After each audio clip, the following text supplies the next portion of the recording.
Good morning class. আমি সন্তু, তোমরা দেখছো the learning expert 2.0 YouTube channel. তোমাদের আজ থেকে আরআরবি এনটিপিসি 2024 এর প্রিলি অ্যান্ড মেন্স এর জন্য হিস্ট্রি ফাউন্ডেশন ব্যাচ শুরু হচ্ছে। অর্থাৎ তোমরা যদি গ্র্যাজুয়েট লেভেলের ফর্ম ফিল আপ করে থাকো এনটিপিসিতে বা এইচএস লেভেলের ফর্ম ফিল আপ করে থাকো এনটিপিসিতে, উভয়ের জন্যই কিন্তু তোমাদের সেম ক্লাস, সেম সিলেবাস আছে। তো আজকের ক্লাস থেকে থাকবে ইন্ট্রোডাকশন, অর্থাৎ তোমাদের হিস্ট্রিতে কি কি সিলেবাস আছে সেগুলো নিয়ে আলোচনা হবে। এবং হাতে যদি টাইম থাকে তাহলে আমরা সিলেবাস আলোচনা করার পরে কিন্তু আজ থেকে টপিক শুরু করে দেব। তো প্রত্যেককে বলছি, ক্লাসের শুরুতে প্রথম থেকে শেষ পর্যন্ত ক্লাস দেখবে। প্রায় এই সিরিজে তোমাদের 80 থেকে 90টার মতো কিন্তু ক্লাস প্রোভাইড করা হবে। এবং এটা শুধুমাত্র তোমাদের এনটিপিসি এক্সামের জন্য না, তোমরা যদি অন্যান্য এক্সাম যেমন এসএসসির এক্সাম বা আদার্স ডাব্লিউবিসিএস বলতে পারো বা পিএসসির অন্যান্য এক্সাম বলতে পারো, যেখানে জিকে জিএস আছে এবং তার মধ্যে হিস্ট্রি আছে, প্রত্যেকটা এক্সামের জন্য কিন্তু এই ক্লাসগুলো ইম্পর্টেন্ট। তাই প্রত্যেককে বলছি প্রথম থেকে শেষ পর্যন্ত ক্লাস দেখবে। আর ক্লাসের পিডিএফ কিভাবে ডাউনলোড করতে পারবে সেটা একটুখানি বলে দিই, যে পিডিএফ কিন্তু প্রোভাইড করা হবে না। ক্লাসে যেগুলো পড়ানো হবে হাতে লিখিয়েই পড়ানো হবে, বোর্ড ওয়ার্কিং করানো হবে এবং পড়ার সাথে সাথে কিন্তু তোমরা খাতায় সেগুলো নোট আকারে নোট ডাউন করবে। কারণ পিডিএফ আকারে পাবে না, শুধুমাত্র স্ক্রিন পিডিএফটা প্রোভাইড করা হবে। এই চ্যানেলের ডেসক্রিপশন বক্সটা ফলো করো, তার মধ্যে দেখবে টেলিগ্রাম গ্রুপের লিংক দেওয়া আছে, সেটার উপর থেকে ক্লিক করলে তোমরা টেলিগ্রাম গ্রুপে জয়েন হতে পারবে এবং সেখান থেকে প্রত্যেকটা ক্লাসের তোমরা যে স্ক্রিন পিডিএফ সেই স্ক্রিন পিডিএফটা পেয়ে যাবে। তো শুরু করব আজকে তোমাদের ইন্ট্রোডাকশন ক্লাসের মধ্যে ফার্স্টেই কি বললাম, আমরা দেখব যে তোমাদের হিস্ট্রি অর্থাৎ ইতিহাসের সিলেবাস কি কি আছে। সিলেবাস সিলেবাস কি কি আছে, তো সিলেবাসটা ফার্স্টেই কিন্তু তোমরা খাতায় নোট ডাউন করবে। এবং তোমাদের আদার্স যে সমস্ত আরআরবি এনটিপিসির ক্লাস চলছে সেখানেও বলেছিলাম যে প্রত্যেকটা সাবজেক্টের জন্য আলাদা আলাদা কিন্তু একটা করে ফ্রেশ খাতা তৈরি করবে এবং সেখানে যা যা পড়ানো হচ্ছে সেগুলো কিন্তু অতি অবশ্যই নোট করবে। একটা জিনিস মনে রাখবে, যদি তুমি হাতে নোট করো, পিডিএফ পড়ার থেকে হাতে যদি নোট করো তাহলে সেটা কিন্তু অনেক দিন মনে থাকে। তো হিস্ট্রি অর্থাৎ ইতিহাস, হিস্ট্রিকে কটা ভাগে ভাগ করা হচ্ছে? তিনটে ভাগে। একটা হলো অ্যানসিয়েন্ট হিস্ট্রি,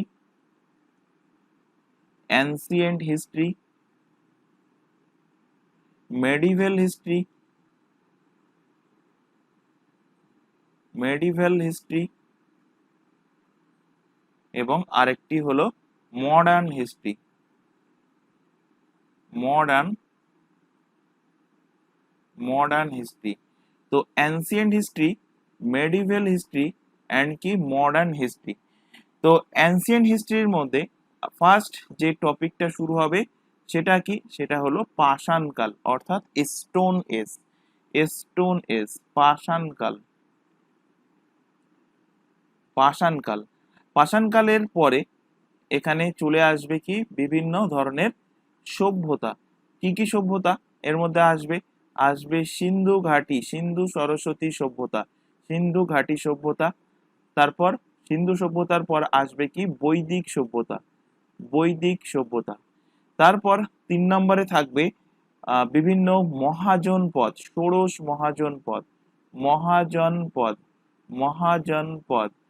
4 নম্বর লেখো বৌদ্ধ ধর্ম বৌদ্ধ ধর্ম এবং জৈন ধর্ম বৌদ্ধ ধর্ম এবং জৈন ধর্ম। নেক্সট লেখো মগধ সাম্রাজ্য মগধ মগধ সাম্রাজ্য মগধ সাম্রাজ্যের মধ্যে কোন কোন ডাইনেস্টি? মৌর্য ডাইনেস্টি, গুপ্ত ডাইনেস্টি, এরকম বিভিন্ন ডাইনেস্টি আছে, সেগুলো এর মধ্যে আমরা আলোচনা করব। এরপর আসবে মৌর্য উত্তরকাল মৌর্য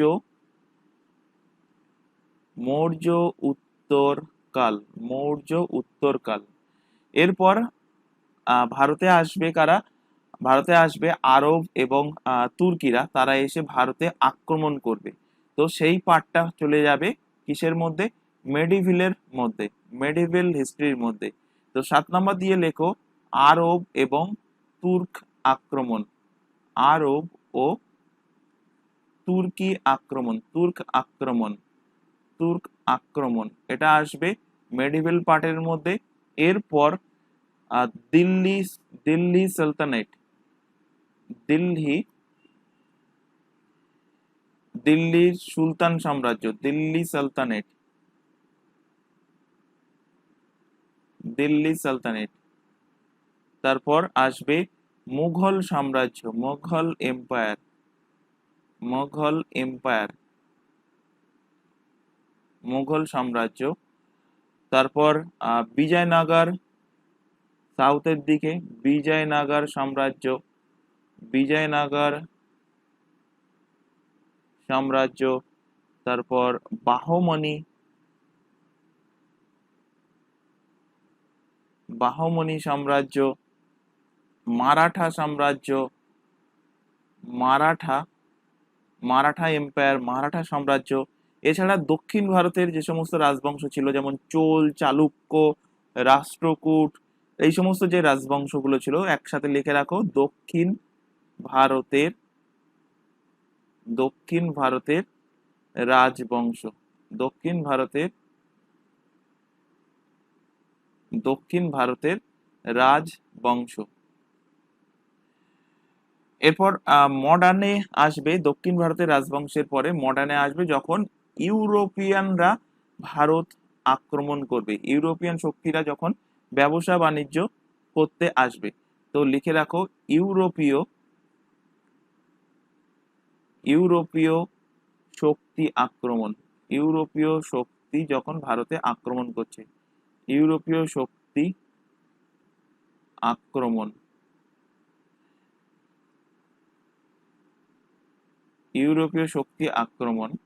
নেক্সট এরা আক্রমণ করার পরে ভারতের সাম্রাজ্য বিস্তার করেছে, তো ইউরোপীয় সাম্রাজ্য বিস্তার, ইউরোপীয়, ইউরোপীয় সাম্রাজ্য বিস্তার। 16 নম্বর লিখে রাখো যে ধার্মিক এবং সামাজিক সংশোধন আন্দোলন, ধার্মিক ও সামাজিক,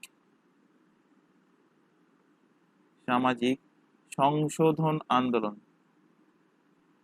সংশোধন আন্দোলন।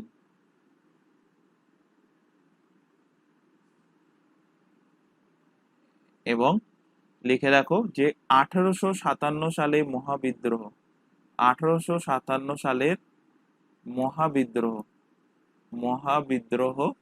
এবং এই মহাবিদ্রোহের পরে ভারতের স্বাধীনতা আন্দোলন 18 নম্বরে লিখে রাখো, তার মধ্যে পুরো গান্ধী যুগটুক সব পড়ে যাবে। ভারতের স্বাধীনতা আন্দোলন, ভারতের স্বাধীনতা, ভারতের স্বাধীনতা আন্দোলন।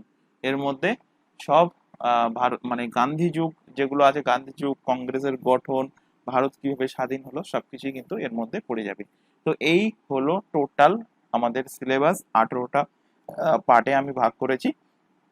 তো এগুলো ধীরে ধীরে ধীরে ধীরে কিন্তু তোমাদের পরপর কিন্তু কমপ্লিট করানো হবে। এবার যেহেতু হাতে এখনো আমাদের ক্লাসে অনেকটা টাইম আছে, তো আজকে আমরা শুরু করব অ্যানসিয়েন্ট হিস্ট্রির পাষাণকাল, অর্থাৎ স্টোন এজ।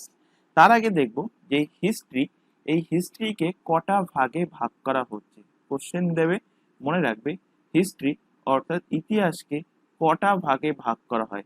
তো হিস্ট্রিকে 3টে ভাগে কিন্তু ভাগ করা হয়। কি কি সেই 3টে ভাগ? ফার্স্ট হলো প্রাক ঐতিহাসিক, প্রাক ঐতিহাসিক, প্রাক প্রাক ঐতিহাসিক। সেকেন্ড হলো আধ ঐতিহাসিক, আধ ঐতিহাসিক, আধ ঐতিহাসিক। এবং থার্ড হলো কি? থার্ড হলো আধুনিক কাল, আধুনিক, আধুনিক কাল। থার্ড হলো কি? আধুনিক কাল। প্রাক ঐতিহাসিককে ইংলিশে কি বলবো? বলবো প্রি হিস্টোরিক এজ,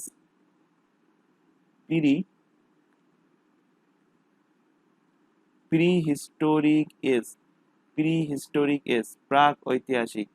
আধ ঐতিহাসিককে কি বলবো? Protohistoric, proto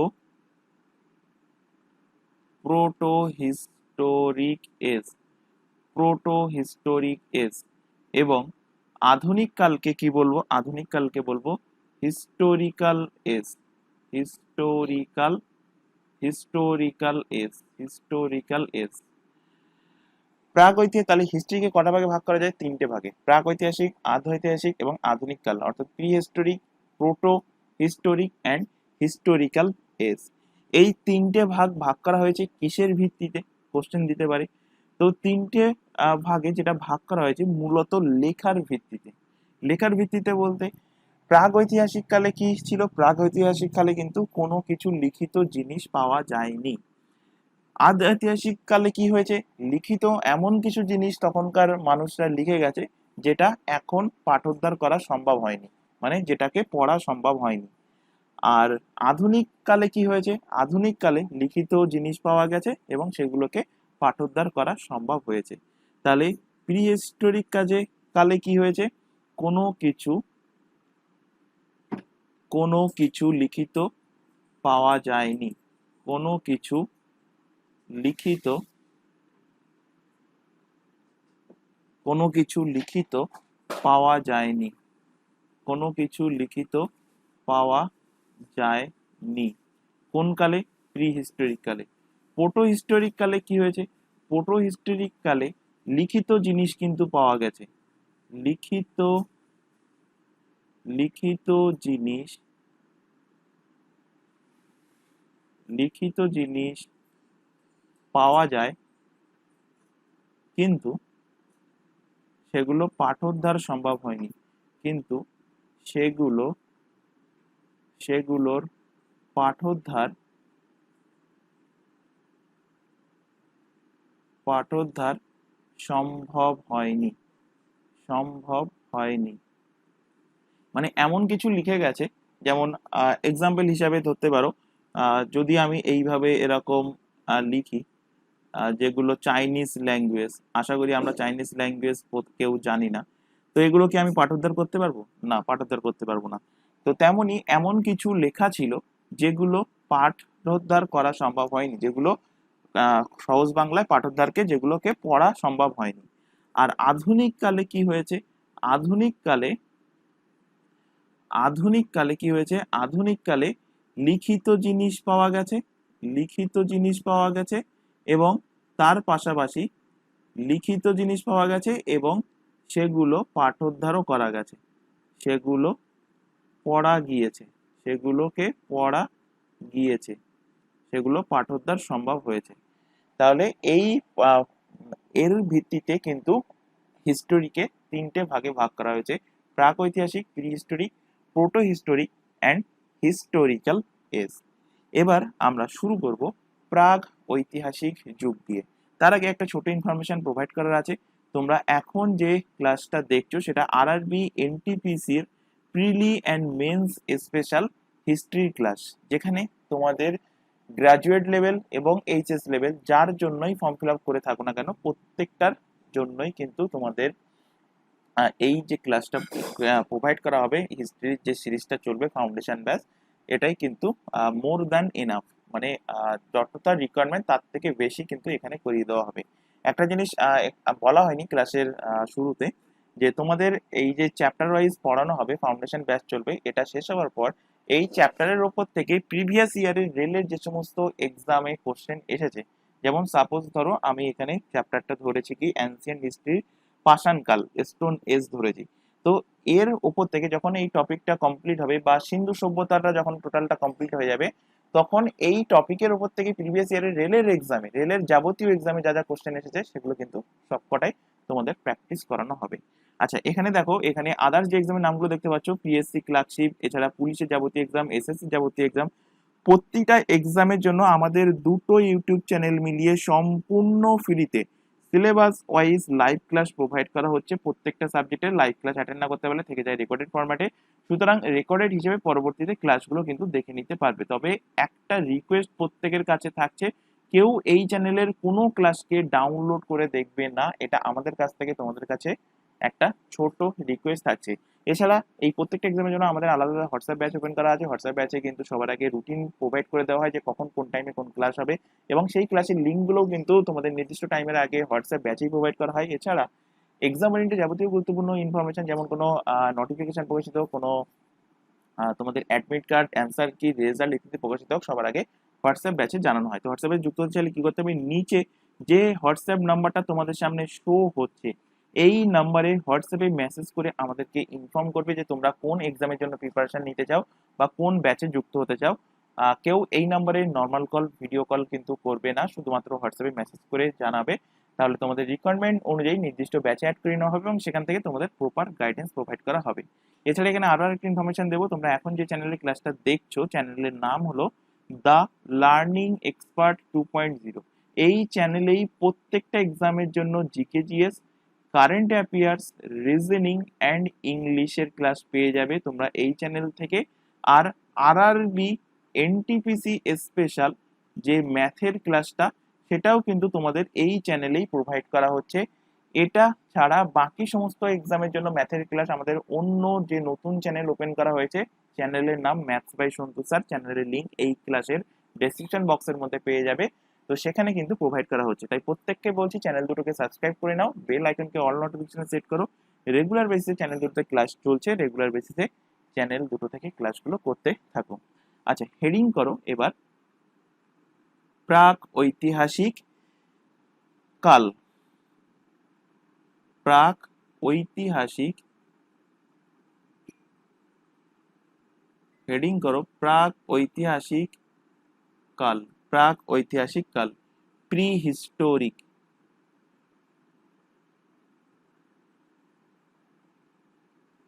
pre historic age, প্রাক ঐতিহাসিক কাল, প্রি হিস্টোরিক এজ, বা এই কালকেই বলা হয় কি, এই কালে মানুষ যেহেতু পাথরের ব্যবহার শিখেছিল, তাই এই কালকে বলা হয় কি, এই কালকেই বলা হয় পাষাণ কাল, অর্থাৎ স্টোন এজ। কি বলা হয়, পাষাণ কাল বা স্টোন এজ বলা হয় কোন কালকে, প্রাক ঐতিহাসিক কালকে। মনে রাখবে এই প্রাক ঐতিহাসিক কালকে আবার তিনটে ভাগে ভাগ করা হয়েছে।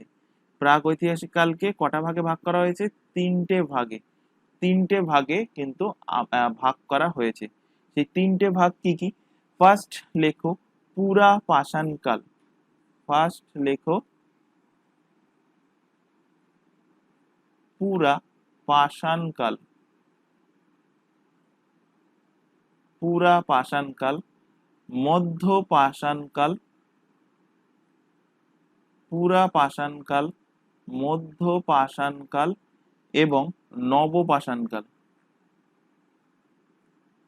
নব নব পাষাণ কাল।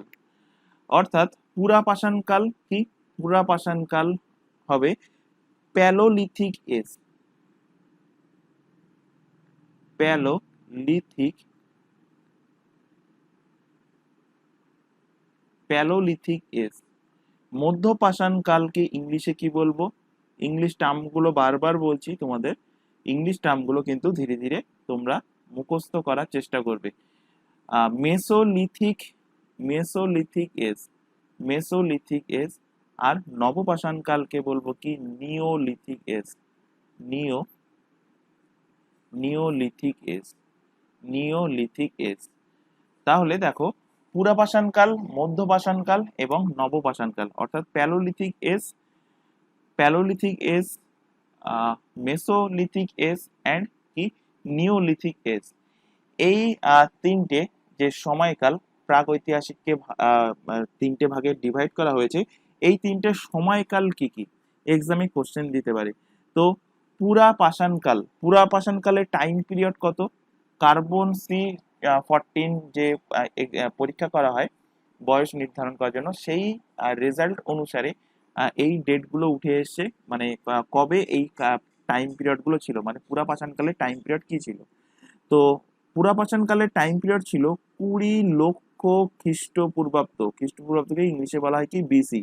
তো 20 লক্ষ খ্রিস্টপূর্বাব্দ থেকে 12,000 খ্রিস্টপূর্বাব্দ, 12,000 বিসি পর্যন্ত টাইম পিরিয়ড ছিল কার, ছিল পুরা পাষাণকালে। মধ্য পাষাণকালের টাইম পিরিয়ড কি ছিল?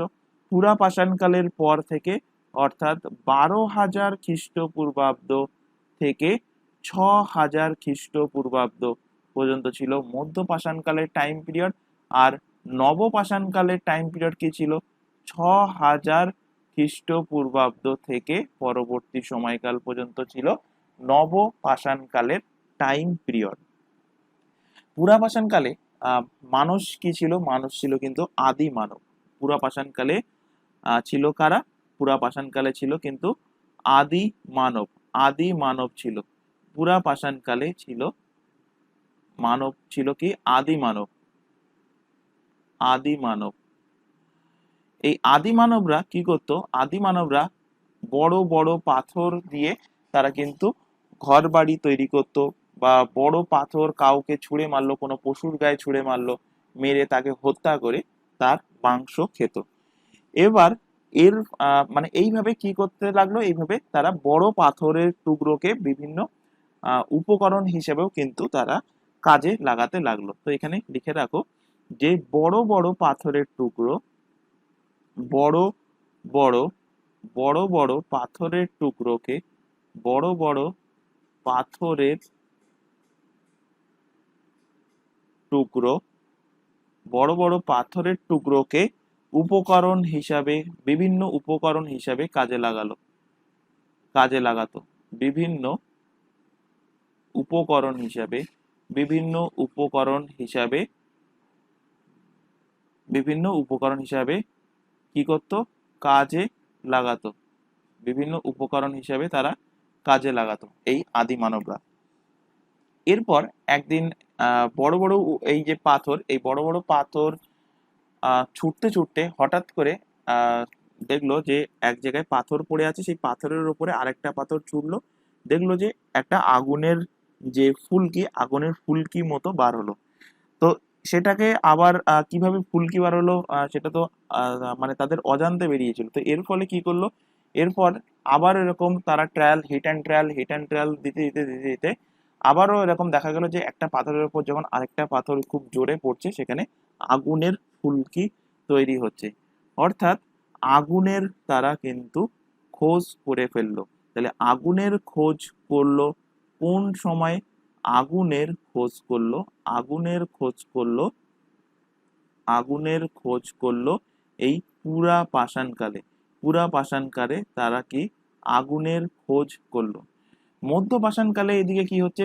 এই মধ্য পাষাণকালে মানুষ ধীরে ধীরে ধীরে ধীরে কিন্তু আপডেট হচ্ছে। যেমন তোমরা তোমাদের এক্সাম্পল হিসেবে শুনতে পারো তোমাদের বাড়ির দাদু ঠাম্মা বা বাবা মায়ের কাছে, যে আগে কিন্তু বাড়িতে ইলেকট্রিসিটি ছিল না।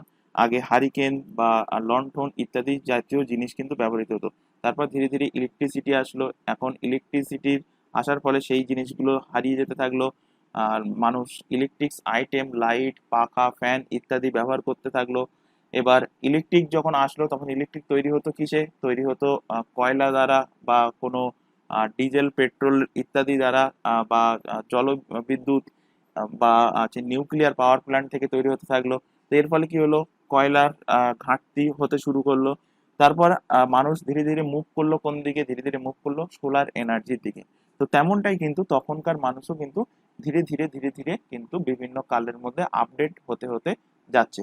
তো আপডেট যেহেতু হচ্ছে, তো এখানে পুরা পাষাণকালে কি ইউজ করতো? বড় বড় পাথর, বড় বড় বড় বড় পাথরের টুকরো তারা কি করতো? আদি মানবরা বড় বড় পাথরের টুকরো কিন্তু ব্যবহার করতো। কিন্তু মধ্য পাষাণকালে এসে দেখছে যে বড় পাথর ছুঁড়তে তাদের কিন্তু কষ্ট হচ্ছে, মানে পশুর গায়ে ছুঁড়ে মেরে তাদের হত্যা করে তাদের যে মাংস খাবে, তো সেই বড় পাথরটা ছুঁড়তে গিয়ে নিজেই তারা আহত হচ্ছে, নিজেদেরই কিন্তু লাগছে। এরপর তারা কি করলো? পাথরগুলোকে ভেঙে ছোট ছোট পাথর তৈরি করলো। তো এই সময়ে, এই সময়ে পাথরের, এই সময়ে কি করলো তারা? পাথরের ছোট ছোট পাথরগুলোকে তারা কাজে লাগাতে লাগলো। অর্থাৎ এই সময়ে পাথরের, পাথরের ছোট ছোট উপকরণ, পাথরের ছোট ছোট উপকরণ বা অস্ত্র, পাথরের ছোট ছোট উপকরণ বা অস্ত্র ইত্যাদি বানাতে শুরু করলো, ইত্যাদি বানাতে এবং ব্যবহার শুরু করলো, ব্যবহার কিন্তু শুরু শুরু করলো। এরপর তারা কিন্তু অলরেডি আগুনের খোঁজ করে ফেলেছে। কোন টাইমে? পুরা পাষাণকালে মানুষ কিন্তু আগুনের খোঁজ করে ফেলেছে। তো আগুনের খোঁজ কিন্তু করে ফেলেছে, কিন্তু সেই আগুন তারা কিন্তু ব্যবহার করতে শেখেনি। যে সেই আগুনে পুড়িয়ে মাংস খাবে বা কোনো রান্না বান্নার কাজে লাগাবে বা সাপোজ ধরো কোনো যন্ত্রপাতি কিছু বানাবে, তো সেই আগুনটাকে তারা যে কিভাবে ব্যবহার করবে সেই জিনিসটা শেখেনি। সেই জিনিসটা শিখেছে ঠিক তার পরবর্তীকালে, অর্থাৎ মধ্য পাষাণ কালে এসে মানুষ কিন্তু আগুনের ব্যবহার শেখে। তাহলে কোশ্চেন যদি দেয় যে আগুনের খোঁজ করেছিল মানুষ কোন কালে, আগুনের খোঁজ আগুনের খোঁজ করেছিল আগুনের খোঁজ করেছিল পুরা পাষাণ কালে, কিন্তু সেই আগুনের ব্যবহার করতে শিখেছিল মানুষ কোন কালে? কোশ্চেন দিলে অ্যান্সার হবে কি? অ্যান্সার হবে মধ্য পাষাণ কাল। মধ্য, আচ্ছা দাগ টানতে আমার বেঁকে যাচ্ছে কেন? মধ্য পাষাণ কাল। মধ্য পাষাণ কালে মানুষ কিন্তু শেখে। মধ্য পাষাণ কালে মানুষ আগুনের ব্যবহার শেখে, কিন্তু আগুনের খোঁজ করে কোন টাইম পিরিয়ডে? পুরা পাষাণ কালে মানুষ কিন্তু আগুনের খোঁজ করেছিল। এছাড়া মধ্য পাষাণ কালে মানুষ কি করছে? মানুষ কিন্তু সর্বপ্রথম, মধ্য পাষাণ কালে মানুষ সর্বপ্রথম পশুপালন শুরু করে। তাহলে মানুষ সর্বপ্রথম সর্বপ্রথম পশুপালন সর্বপ্রথম পশুপালন মানুষ শুরু করে কোন কালে? সর্বপ্রথম পশুপালন শুরু করে মধ্য পাষাণ কালে। এবং এখান থেকে তোমাদের কোশ্চেন দিয়েছে, বহুবার এক্সামে কোশ্চেন দিয়েছে, মোস্ট ইম্পর্টেন্ট কোশ্চেন, মানুষের দ্বারা প্রথম পালিত পশু কোনটি? মানুষের দ্বারা মানুষের দ্বারা মানুষের দ্বারা প্রথম প্রথম পালিত পশু প্রথম পালিত পশু কোনটি? মোস্ট ইম্পর্টেন্ট কোশ্চেন, মানুষের দ্বারা প্রথম পালিত পশু কোনটি? তো মানুষের দ্বারা প্রথম পালিত পশু কি? মনে রাখবে কুকুর। কুকুর হলো মানুষের দ্বারা প্রথম পালিত পশু। মানুষের দ্বারা প্রথম পালিত পশু কোনটি? মানুষের দ্বারা প্রথম পালিত পশু হলো কি? পালিত পশু হলো কুকুর। এবার চলে আসো নবপাষাণ কালে। নবপাষাণ কালে কি হচ্ছে? মানুষ পুরা পাষাণ কালে আগুনের কিন্তু ফুলকি মানে আগুনের খোঁজ করেছিল। সেটা কি? অজান্তে খোঁজ করেছিল। এবং পুরা পাষাণ কালে আরেকটা পয়েন্ট লিখে রাখো যে পুরা পাষাণ কালে মানুষ কি করত? শিকার করত। মানুষ শিকার করতে শেখে। শিকার করতে শিকার করতে শেখে। তো পুরা পাষাণ কালে মানুষ শিকার করতে করতে আগুনের খোঁজ করে। মধ্য পাষাণ কালে কি? আগুনের ব্যবহার শেখে, আগুনের ইউজেস কি সেটা শেখে। এবং আগুনের ব্যবহার তারা শিখে ফেললো, কিন্তু সেই আগুনটাকে কিভাবে নেভাতে হয়, কিভাবে আগুনটাকে কন্ট্রোল করতে হয়, সেটা কিন্তু মধ্য পাষাণ কালের মানুষরা জানতো না। সেটা শেখে কোন টাইম পিরিয়ডে এসে? সেটা শেখে নবপাষাণ কালে। তো নবপাষাণ কালে লিখে রাখো আগুনের ওপর নিয়ন্ত্রণ করতে শেখে। আগুনের ওপর নিয়ন্ত্রণ করতে শেখে। আগুনের ওপর নিয়ন্ত্রণ করতে শেখে। কোন সময়ে আগুনের উপর নিয়ন্ত্রণ করতে শেখে? নিয়ন্ত্রণ করতে শেখে নবপাষাণ কালে। এবং এই নবপাষাণ কালে আরেকটা মজার জিনিস হয়, সেটা কি? সেটা হলো এই টাইম পিরিয়ডে এসে মানুষ কিন্তু যথারীতি পুরা পাষাণ কালে শিকার করছে, মধ্য পাষাণ কালে শিকার করছে, নবপাষাণ কালে কিন্তু সাপোজ ধরো শিকার করছো, মানে তুমি তোমার পাড়ার কোথাও যাচ্ছ, একটা সহজ এক্সাম্পল হিসাবে মনে করো তোমার পাড়ার পাশে কোনো একটা পুকুর আছে, সেখানে সেই পুকুরে জানো যে প্রচুর মাছ আছে। এবার তুমি প্রথম দিন গেলে, তুমি প্রথম দিন 10 কিলো মাছ ধরে নিয়ে আসলে। দ্বিতীয় দিন গেলে, দ্বিতীয় দিনও তুমি 10 কিলো মাছ ধরে নিয়ে আসলে। তৃতীয় দিন গেলে সেদিন তুমি 7 কিলো মাছ ধরে নিয়ে আসলে। চতুর্থ দিন তুমি 3 কিলো মাছ ধরে নিয়ে আসলে। এরপর কি দেখতে পাচ্ছ? দেখতে পাচ্ছ যে মাছের পরিমাণ ধীরে ধীরে ধীরে ধীরে কমে আসছে। তো তেমনই কিন্তু পশুর পরিমাণও ধীরে ধীরে ধীরে ধীরে কমে আসছিল। এবার মানুষ মানুষের খেতে তো হবে, তো খাওয়ার জন্য কি খাবে?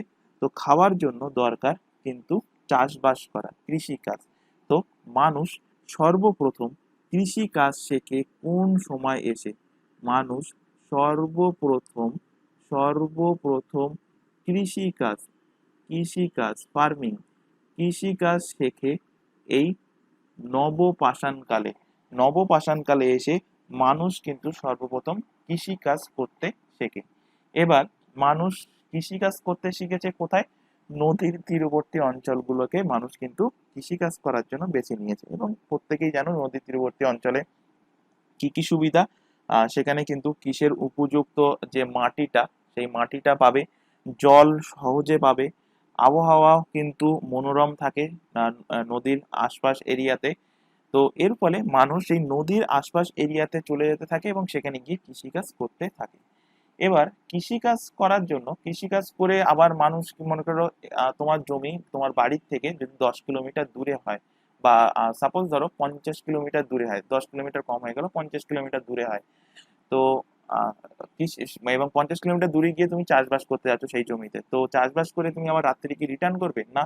কারণ তোমার মনের মধ্যে একটা জিনিস কাজ করবে যে রাত্রে যদি রিটার্ন করি তাহলে আশেপাশে গরু ছাগল বিভিন্ন পশু বা পোকামাকড় তোমার যে তুমি যে জিনিসটা চাষ করেছো সেটা যদি নষ্ট করে দেয়, তো সেটাকে আটকানোর জন্য কি করবে? তোমার মাথায় সাধারণ বুদ্ধি, তার আশেপাশে থাকতে হবে। তো তখনকার মানুষের মাথায়ও কিন্তু সেই বুদ্ধিটা ছিল। তো এর ফলে কি করতে শুরু করলো? মানুষ এই কৃষি কাজ যে করছে যে সমস্ত জমিতে কৃষি কাজ, সেই তার আশেপাশের জমিতে থাকতে শুরু করলো। অর্থাৎ মানুষ এই টাইমে এসে স্থায়ী বাড়ি বানাতে শুরু করলো। স্থায়ী বাড়ি বা স্থায়ী নিবাস তৈরি করে। স্থায়ী নিবাস তৈরি করে কোন সময়ে এসে? এই নবপাষাণ কালে এসে। এখান থেকে একটা কোশ্চেন তোমাদের এক্সামে দিয়েছিল কি? কোশ্চেনটা লিখে রাখো যে মানুষের সর্বপ্রথম স্থায়ীভাবে থাকা শুরু করে। মানুষ মানুষ সর্বপ্রথম সর্বপ্রথম স্থায়ীভাবে স্থায়ীভাবে থাকা স্টার্ট করে কোথা থেকে? থাকা শুরু করে, তো এক্ষুনি বললাম, যেখানে কৃষিকাজ করছিল। কোথায় কৃষিকাজ করছিল? নদীর তীরবর্তী অঞ্চল। তো সেখানে অপশানে ছিল কি? নদীর তীরবর্তী অঞ্চল। কারণ অপশানে দিয়ে দেবে কি? অপশানে দিয়ে দেবে শহরে, গ্রামে, নদীর তীরবর্তী অঞ্চলে। তো অ্যান্সার হবে মানুষ সর্বপ্রথম বসবাস শুরু করেছিল, স্থায়ী বসবাস নদীর পাশে, নদীর তীরবর্তী অঞ্চলে। কারণ কি কি? রিজন, কারণ কি কি? কোন কোন কারণের জন্য মানুষ নদীর তীরবর্তী অঞ্চলে থাকা শুরু করেছিল? 1 নম্বর কারণ কৃষিকাজ। কৃষিকাজের জন্য উপযুক্ত জমি। কৃষিকাজের জন্য উপযুক্ত উপযুক্ত জমি। সেকেন্ড কারণ কি ছিল? সেকেন্ড কারণ ছিল তাদের খাওয়ার প্রয়োজনীয় জল, পানের প্রয়োজনীয় জল, খাওয়ার জন্য প্রয়োজনীয় জল, খাওয়ার জন্য প্রয়োজনীয় জল। 3 নম্বর কারণ হলো শিকার। সহজে শিকার করতে পারতো। সহজে শিকার বলতে আগে যখন বনে জঙ্গলে থাকতো তখন তাদের শিকার করার জন্য খুঁজতে হতো, কিন্তু বনের পশু পাখিরা যখন এই নদীর জল পান করতে আসতো, নদীর জল খেতে আসতো, তখন তাদের শিকার করতে সেটা কিন্তু সুবিধা হতো। এছাড়া 4 নম্বর রিজন লিখতে পারো যে মনোরম জলবায়ু, নাতিশীতোষ্ণ জলবায়ু। নদীর পাশে নাতিশীতোষ্ণ নাতিশীতোষ্ণ নাতিশীতোষ্ণ জলবায়ু, নাতিশীতোষ্ণ ওয়েদারের কারণেই কিন্তু সর্বপ্রথম মানুষ স্থায়ী বসবাস শুরু করেছিল। কোথায়? নদীর তীরবর্তী অঞ্চলে মানুষ কিন্তু স্থায়ী বসবাস শুরু করে। এখান থেকে একটা কোশ্চেন তোমাদের এক্সামে দিয়েছিল যে এই যে পাষাণ কাল, পাষাণ সভ্যতা, এটা সর্বপ্রথম খোঁজ করেছিল কে? পাষাণ সভ্যতার। আর অবভিয়াসলি ভারতে ভারতে ভারতে সর্বপ্রথম ভারতে সর্বপ্রথম পাষাণ সভ্যতার খোঁজ করেন কে? পাষাণ কালের বা পাষাণ সভ্যতার খোঁজ কে করেন? খোঁজ করেন কে? তো ভারতে সর্বপ্রথম পাষাণ সভ্যতার খোঁজ হয় কত সালে? 1863 সালে কিন্তু খোঁজ হয় সর্বপ্রথম। এবং কে খোঁজ করছেন? খোঁজ করছেন রবার্ট ব্রুস ফুট। কে খোঁজ করছেন? Robert Robert Bruce fruit. Robert Bruce Robert Bruce fruit খোঁজ করছেন কত সালে এসে? 1863 সালে এসে। এবার এই পাষাণকালের পুরা পাষাণকালের যে তথ্য, এই তথ্য কোথা থেকে উদ্ধার হচ্ছে, কোথা থেকে পাওয়া গিয়েছে? তো পুরা পাষাণকালের জানকারি বা পুরা পাষাণকালের বিভিন্ন তথ্য কোথা থেকে পাওয়া যায়? তথ্য পাওয়া গিয়েছে, পাওয়া যায় কোথা থেকে? পাওয়া যায় ভীমবেটকা, মধ্যপ্রদেশের কোথা থেকে? ভীমবেটকা। ভীমবেটকা ভীমবেটকা কোথায় অবস্থিত? যারা মধ্যপ্রদেশে থেকে মধ্যপ্রদেশের যারা জানো, মধ্যপ্রদেশের থেকে যারা ক্লাস দেখছো বা তারা রিলেট করতে পারবে যে ভীমবেটকা মধ্যপ্রদেশের আবুলাগঞ্জ, রাইসেন যে জেলা আছে, রাইসেন জেলার আবুলাগঞ্জ রাইসেন জেলা, মধ্যপ্রদেশ, এমপি তে বর্তমানে মানে ভীমবেটকা পড়ে। ভীমবেটকা মধ্যপ্রদেশের রায়সেন জেলার মধ্যে পড়ে। তো সেখান থেকে কি কি জিনিস পাওয়া যাচ্ছে? তো সেখান থেকে পুরা পাষাণকালের তথ্য হিসাবে কি পাওয়া যাচ্ছে? চিত্র তথ্য। পুরা পাষাণকালের কি পাওয়া যাচ্ছে? ছবি পাওয়া যাচ্ছে, চিত্র পাওয়া যাচ্ছে। এছাড়া আহ তখনকার যে গুহা ছিল, সেই গুহার গায়ে কিন্তু শৈলচিত্র পাওয়া যাচ্ছে। অর্থাৎ লিখে রাখো যে এখান থেকে এই ভীমবেটকা থেকে গুহার ওপর গুহার ওপর গুহার ওপর শৈলচিত্র শৈল শৈলচিত্র শিলা, মানে রককে ইংলিশে কি, সরি, রককে বাংলাতে কি বলা হয়? বলা হয় শিলা। তো শিলা থেকে শৈল, তো শৈলচিত্র পাওয়া যাচ্ছে। ইংলিশে মনে রাখবে rock painting. Rock painting rock painting এর হদিশ পাওয়া যায়। পুরা পাষাণকালে রক পেন্টিং এর হদিশ পাওয়া যায় কোথা থেকে? কোশ্চেন এক্সামে দিয়েছে, মনে রাখবে হদিশ পাওয়া যায় মধ্যপ্রদেশের ভীমবেটকা থেকে। নেক্সট লেখো মানে পরবর্তী কাল, মধ্য পাষাণ কাল।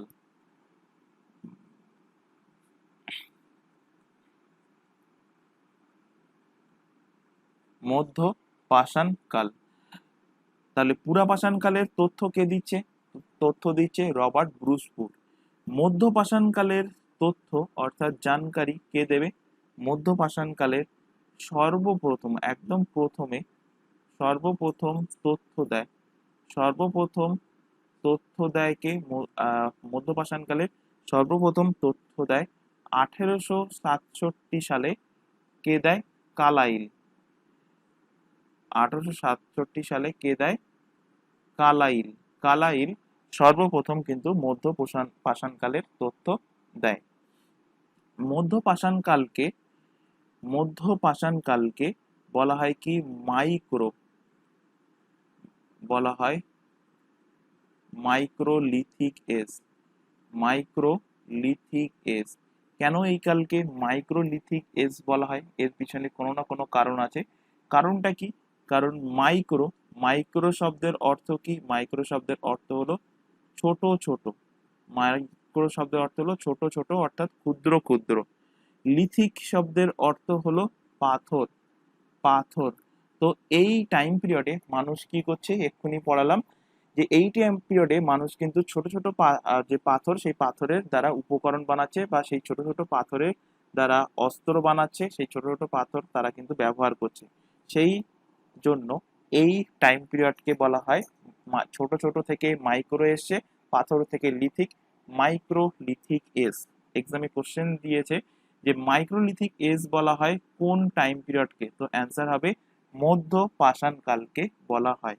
এছাড়া এই টাইম পিরিয়ডের মানুষ কিন্তু অন্তিম সংস্কার অন্তিম অন্তিম সংস্কার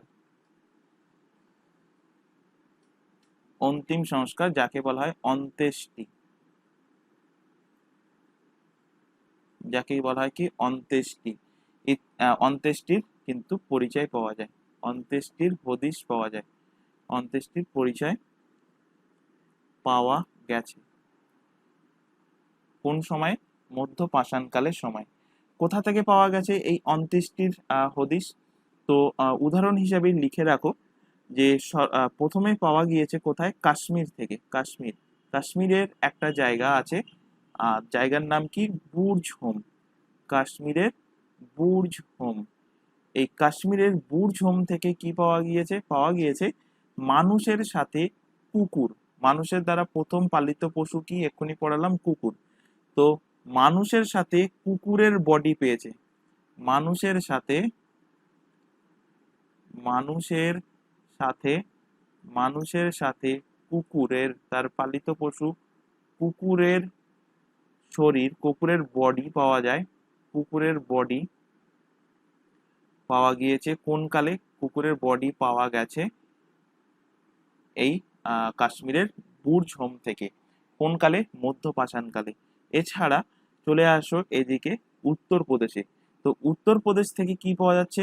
মানব দেহের অস্থি পাঁজর। মানব দেহের মানব দেহের কি? অস্থি পাঁজর। মানব দেহের অস্থি পাঁজর কোথা থেকে পাওয়া যাচ্ছে?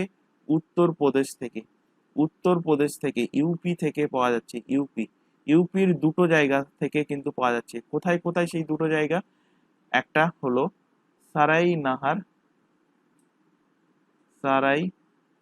নাহার এবং আরেকটা জায়গা হলো মহাদাহা। সারাই নাহার অ্যান্ড মহাদাহা থেকে পাওয়া যাচ্ছে। এবং এই দুটো জায়গা বর্তমান উত্তরপ্রদেশের কোথায় অবস্থিত? উত্তরপ্রদেশের প্রতাপগড়। উত্তরপ্রদেশের প্রতাপগড়ে অবস্থিত। সারাই নাহার অ্যান্ড মহাদাহা থেকে কি পাওয়া যাচ্ছে? মানব দেহের অস্থি পাঁজর। তো আজকের ক্লাস আমরা এখানে শেষ করছি, কারণ ক্লাসটা অনেকটাই লেন্দি হয়ে গেছে। তো সিলেবাসটা আশা করি প্রত্যেকে নোট করে নিয়েছো, এবং এরপর আমরা শুরু করেছি আজকে ক্লাসে প্রাগৈতিহাসিক কাল। প্রাগৈতিহাসিক কাল, এরপর মধ্য পাষাণ কাল সম্বন্ধে আলোচনা করলাম। নেক্সট ক্লাসে আমরা আলোচনা করব নব পাষাণ কাল। এরপর ধীরে ধীরে আমরা নবপাষাণ কাল শেষ করে আমরা চলে আসব সিন্ধু সভ্যতার দিকে।